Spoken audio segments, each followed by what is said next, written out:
விஜய் அவர்களுக்கு கடைசி படம் அப்படிங்கிறனால ஒரு ட்ரிபியூட் மாதிரி வந்து கடைசி 6 நிமிடங்கள் விஜய் சார்ந்த நிறைய விஷயங்கள் இடம்பெற போகுது அப்படிங்கிற மாதிரி தகவல் வந்துட்டு இருக்கு. என்ன சார் பிளான் பண்ணியிருக்காங்க? கட்டாயமாக அதில் வந்து படத்தில் அதற்கான ஒரு பாடல் காட்சின்னு சொல்கிறாங்க. அதில் வந்து விஜய் சம்மந்தப்பட்ட எல்லா விஷயங்களுமே இதற்கு முன்னாடி அவர் நடித்த படங்கள் அது இது எல்லாமே வரும். அது என்னென்னா படத்தோடு சம்மந்தம் இல்லாமல் தனியாக துண்டாக அந்த டைட்டில் கார்டில் வரும் போல இருக்குது. ஓகே, படம் முடிஞ்சதுக்கப்புறம். ஆமாம் ஆமாம், அது ஏற்கனவே இருக்குது, பிளான் பண்ணது தான். அரசியல் ரீதியாக ஏதாவது அதில் இடம்பெறுமா? அரசியல் வந்து படத்தில் இருக்கும்.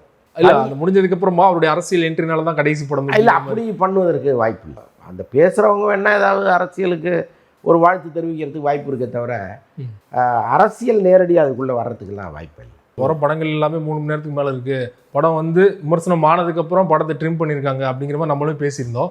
இந்த படமே 3 மணி நேரத்துக்கு மேலே இருக்குது அப்படிங்கிற மாதிரி தகவல் வந்துட்டு இருக்கு. நீங்களும் இன்னைக்கு பேசியிருந்தீங்க 3 மணி நேரம்லாம் இல்லை, 3 மணி நேரத்துக்குள்ளே தான் இருக்குன்னு சொல்லிட்டு. ஆமாம், அதில் அவங்கள்ட்ட விசாரிக்கும் போது அவங்க என்ன சொல்கிறாங்க, இல்லை இப்போ தான் ட்ரிம் பண்ணிகிட்டு இருக்கோம், இன்னும் ஃபைனலாக நாங்கள் முடிவு பண்ணலன்னு சொல்கிறாங்க. மேக்ஸிமம் முடிந்த அளவு குறைச்சி தான் பண்ணுவாங்க. 3 மணி நேரம் போகிறதுக்கு வாய்ப்பே இல்லை. அதே போல் பராசக்தி அந்த படம் வந்து வரப்போகுது அப்படின்னு சொல்லிட்டு நீங்கள் வலைபேச்சில் பேசியிருந்தீங்க ஒரே நாளில்.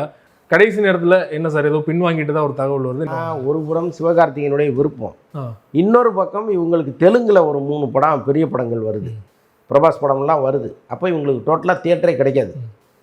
14ஆம் தேதி இவங்க வந்தாங்கன்னா தியேட்டர் கிடைக்காது. ஓகே, அப்போ இவங்க என்ன பண்ணுறாங்க, 10ஆம் தேதியே வந்துடுவோம், ஜனநாயகன் 9 இது 10ஆம் தேதின்னு வரும்பொழுது ஒரு 4 நாள் கலெக்ஷனை நம்ம தெலுங்கில் எடுத்துடலாம் அப்படின்னு பிளான் பண்ணுறாங்க. ஸோ இது எல்லாமா சேர்ந்து தான் ஒரே நாளில் ரிலீஸுங்கிற ஒரு முடிவை எடுத்தாங்க.